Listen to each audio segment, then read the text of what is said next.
Welcome back to our channel, and thank you for tuning in and thank you for supporting us. But if you are new to this channel and you haven't subscribed yet, please encourage us by doing so that we can bring you the latest news as they come.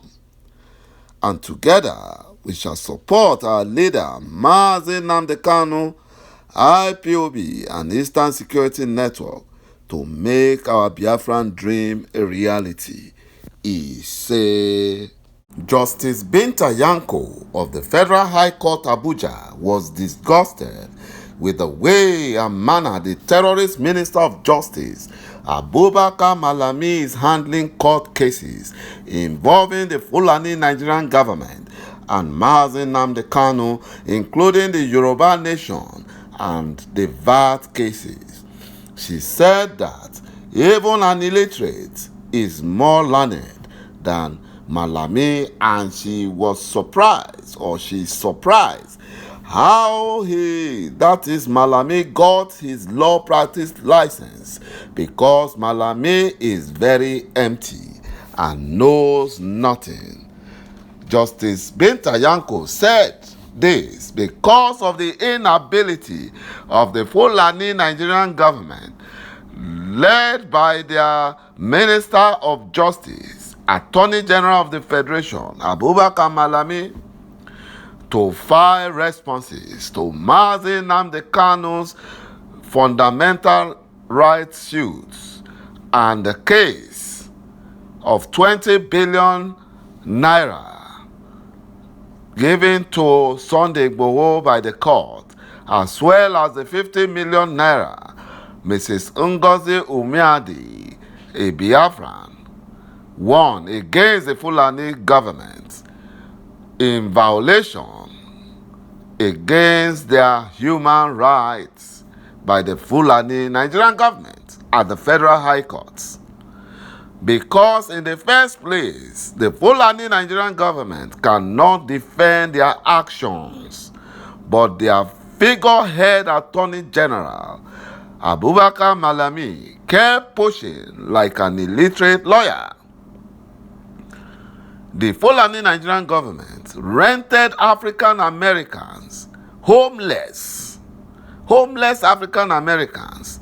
They rented refugee-seeking Africans in the United States, in New York, paying them $500 a day since Buhari arrived New York for the 76th United Nations General Assembly to support the Fulani Janjaweed and pretend that they are Nigerians and Biafrans. The Fulani Nigerian government that are still owing lecturers for months. They have not paid them money for over 1 year now. They are owing civil servants close to 1 year. They are owing security agencies, for so many months. And even their so-called repentant Fulani terrorists and Boko Haram, they are owing them money. They are now foolishly paying homeless African Americans and refugee Africans in the US to deceive the world that they are Nigerians and that they still love the Buhari terrorist Nigerian government. Until the homeless African Americans and the African refugees exposed them, they were lying. What a shame. What a big shame.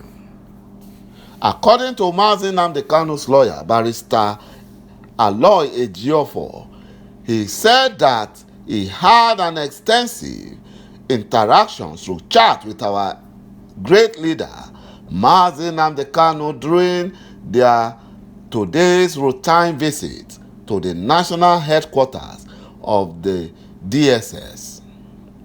Barrister ʞ'Eǧiofor said that Mazi Nnamdi Kanu was also briefed on the inability of the Fulani Nigerian government to file response to his fundamental rights suit pending before the Umuahia High Court, an action substantially challenging, among others, the unlawful but bloody invasion of Mazi Nnamdi Kanu's family home on the 14th day of September 2017 by the terrorists in military uniform called the Nigerian security agencies. The Fulani Nigerian government's reason for avoiding the courts, though not far-fetched, may not be unconnected to their inability to offer explanation on their monstrous and bloody invasion of Onyendo Mazi Nnamdi Kanu's residence on the 14th day of September 2017, wherein over 28 innocent Biafrans were murdered in cold blood by the invading terrorists in Nigerian military uniform, and properties worth billions of naira subsequently destroyed in the process. Thankfully, the world is paying deserving attention to the gross human rights violation as it affects Mazi Nnamdi Kanu, as well as the continued onslaught on unarmed Biafran civilians being labeled as members of IPOB or Eastern Security Network. Barrister Э'Jiofor said that they are not relenting on their effort to ensure that justice is done to Mazi Nnamdi Kanu. He will be free in no distant time because he has not committed any offense known to the law. He is at best a political prisoner. Nevertheless, victory will be ours in the end. He said, Onyendo Mazi Nnamdi Kanu was very much overwhelmed to receive the report on the overwhelming solidarity and unwavering support so far shown by millions of his supporters. Peaceful conduct of his fans was also relayed to him, and he encouraged all and sundry to be united in one peaceful solidarity. Barrister Э'Jiofor said that they implore all Biafrans and all lovers of Mazi Nnamdi Kanu and freedom to pray for him, even as they remain unshaken in their support and prayers, as we have always shown within the confines of the law. Onyendo is very much strong in spirit and firm in his conviction. We will see him very, very, very soon. He said, my brothers and my sisters, we will see him, and there is nothing the Fulani Janjaweed can do about it. 3 Nigerian groups protested on Friday at the United Nations headquarters in New York as the Fulani terrorist Nigerian president Buhari addressed the United Nations General Assembly.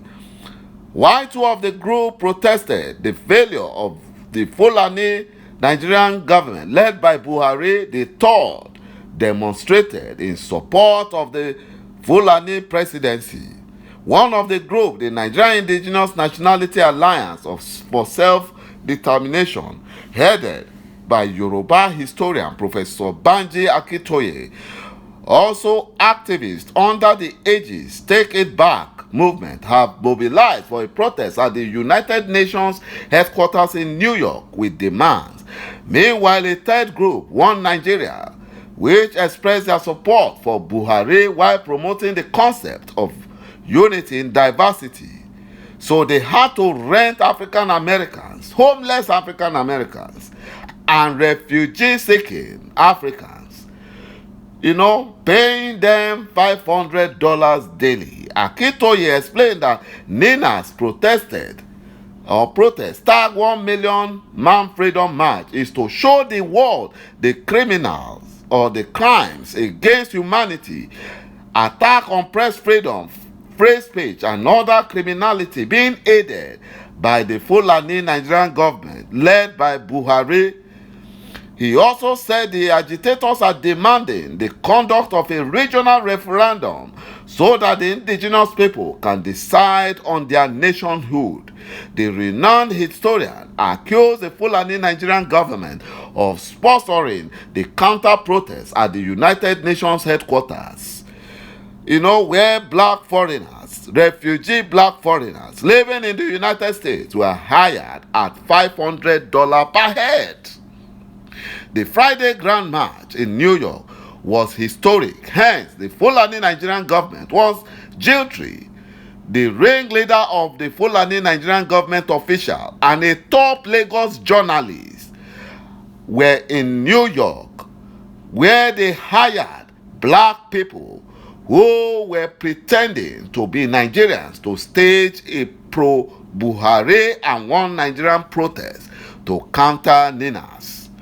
The Take It Back movement global director of mobilization ₦Borode listed 4 demands for the activist protest, among which were that the leaders of IPOB and Yoruba Nation activists Sunday Igboho should be released, Mazi Nnamdi Kanu should be released, and Sunday Igboho should be released unconditionally.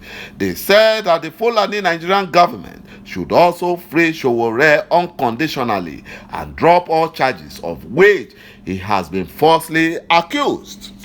You know, the African American in the United States, not Nigerian born, has said that he was being paid to be part of the pro-President Buhari government in New York, in United States.